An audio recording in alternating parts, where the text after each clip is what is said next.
It's the late 1970s.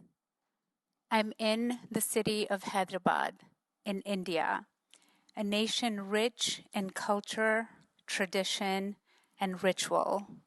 I am 5 years old, laying limp in the warm comfort of my beloved Ami's bosom, wondering, however, will I take the next deep, refreshing inhale?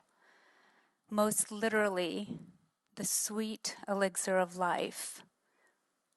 Somehow, I've made it through the night, as I had done so many nights before. I awaken with the distinct scent of Vicks vapor rub on my chest and the bitter taste of codeine on my tongue.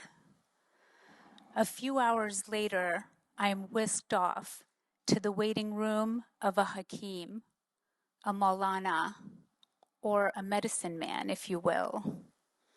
The room is packed with people from all walks of life. The young and the old, the rich and the poor, most of them appearing acutely ill, and all of them with a look of certain desperation on their faces, but with hope in their eyes. My grandmother informs me at this point that this man is known in our community to have magical abilities to heal the sick. I nod quietly, hoping he can do the same magic for me. As I lay against her and peer over her shoulders, I see a line of people zigzagging down the narrow, dirt-lined alleyways, waiting to see him. Finally, after what feels like an eternity, it's my turn. A man in his 70s, with silver gray hair and a look of remarkable serenity on his face, asks me a few simple questions, looks deeply into my eyes, and his ritual begins. I am mesmerized by the slow, deliberate whispers coming from his mouth.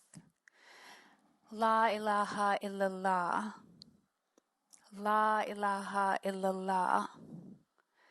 La ilaha illallah, he goes on. He chants these surahs, blows over me, and then into a bucket of a stark white liquid that sits by my side. Much to my amazement, at that tender age, I am struck by the changing of color of this bright white liquid to a greasy yellow as his ritual unfolds.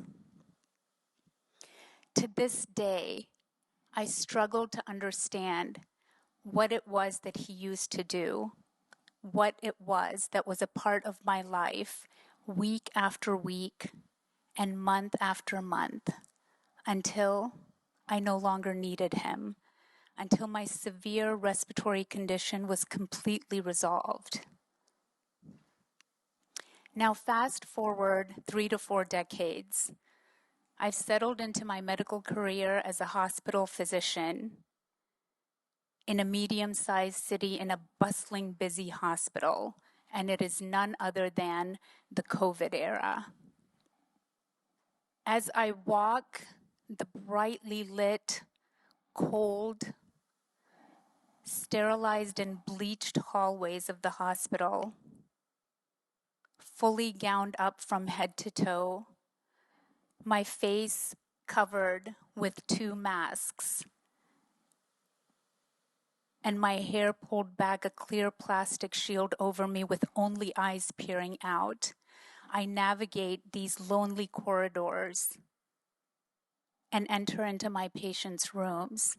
I see them lying there in their small mechanical hospital beds, strapped to breathing machines, lonely, isolated, and helpless. And I see that very same look, that look that I saw on the faces of the people some 30 years ago that were waiting to see the medicine man, that look of desperation. But there's a difference here. There is no glimmer of hope in these eyes, but rather a vacancy. There is no medicine man standing over them chanting healing surahs, but rather steel IV poles infusing a cold liquid into their veins. Burned out and beaten down with the overwhelming sadness and crushing responsibility of being one of the frontline workers during this time, I finally realized that I needed to do something for myself to regain my own serenity and sanity. The loneliness of the hospital had taken its toll, and I felt completely empty and lost, and worst of all, devoid of anything to give anyone. Now, fortunately, around this time, I'm introduced to the ancient healing practice of Reiki by my dear sister. And just as serendipitously, I am guided to a local Reiki practitioner by a close friend. Reiki is the ancient healing practice that allows for the universal energy or ki to be navigated through our bodies as a skilled practitioner guides it in order to transform our stress that can ultimately lead to physical ailments and illnesses. Now, during my Reiki sessions, I am taken back to the magical experiences that I had as a child with the medicine man and my ummi, as my practitioner transforms my utter stress into a vitality and vibrancy that I had not experienced and felt in a long, long time. And the Reiki table becomes my refuge. And over the next few weeks to months, I regain my sense of serenity and my passion and drive really to serve my patients is once again revived. Now, during these sessions, as I began to heal, I often wondered, at what point did we become so heavily reliant on clinical allopathic medicine that we completely forgot about the existence and value of these ancient healing practices? If my severe childhood respiratory condition was able to be completely eradicated by the combination of these ancient healing tools and the allopathic drugs I was on, why are we not combining these same practices together nowadays, especially in places like the hospital setting, where there are so many acutely and chronically ill folks that could benefit from them? I'll tell you why. Because unfortunately, these practices are still shrouded in so much mystery and cynicism, and still considered too woo-woo and esoteric to be taken seriously. And trust me, I get it. I lived in the same space of cynicism for much of my medical career.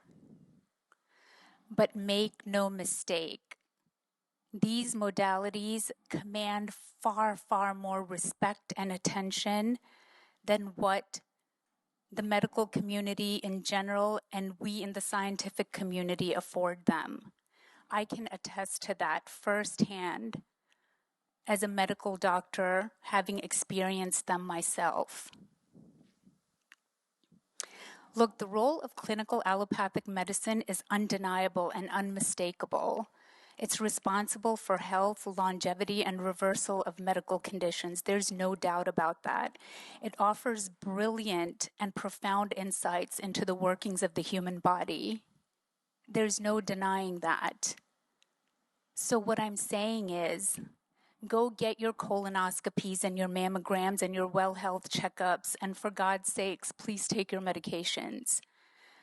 But what I'm also saying is experience the transformative power of energy healing.